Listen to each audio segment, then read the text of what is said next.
थकावट की वजह से जिस्म चूर चूर हो रहा था। कमरे में पहुंचते ही सीधा बिस्तर पर जा लेटा।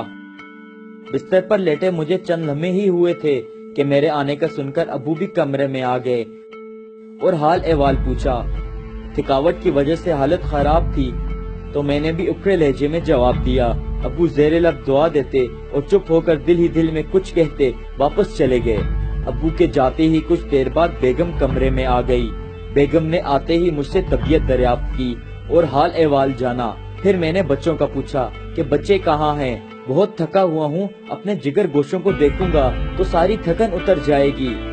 बेगम फौरन सहन में खेलते नन्हे मुन्ने बच्चों को ले आई जो आते ही मुझसे लिपट गए। मैं भी बच्चों के चेहरे को देखकर अपनी सारी थकन भूल बैठा। अपनी शफकत कदरी उन पर निछावर करने लगा। लेकिन चंद लम्हों बाद ही वालिद मोहतरम का झुर्रियों भरा चेहरा आंखों के सामने घूमने लगा कि वो भी शफकत कदरी से मजबूर अपने बेटे को देखने आए थे, लेकिन मेरी बेरुखी के बायस वो मेरे पास न बैठ सके। इतना सोचते ही मेरी आंखों के सामने अंधेरा छाने लगा। दम सीने में घुटता महसूस होने लगा। बच्चों को छोड़ा और दौड़ता हुआ वालिद मोहतरम के कमरे में जा पहुंचा, जो अपनी चरपाई पर लेटे न जाने किन सोचों में गुम छत को देखे जा रहे थे। मैं उनकी चरपाई पर उनके कदमों में जा बैठा और उनकी टांगे दबाने लगा। अब्बू फौरन उठे और मुझे सीने से लगा लिया। न जाने क्यों हम बाप बेटा फूट फूट कर रोने लगे। मैं तस्लीम करता हूँ कि ऐसी राहत मुझे कभी नहीं मिली जो बाप के सीने से लिपट कर मिली।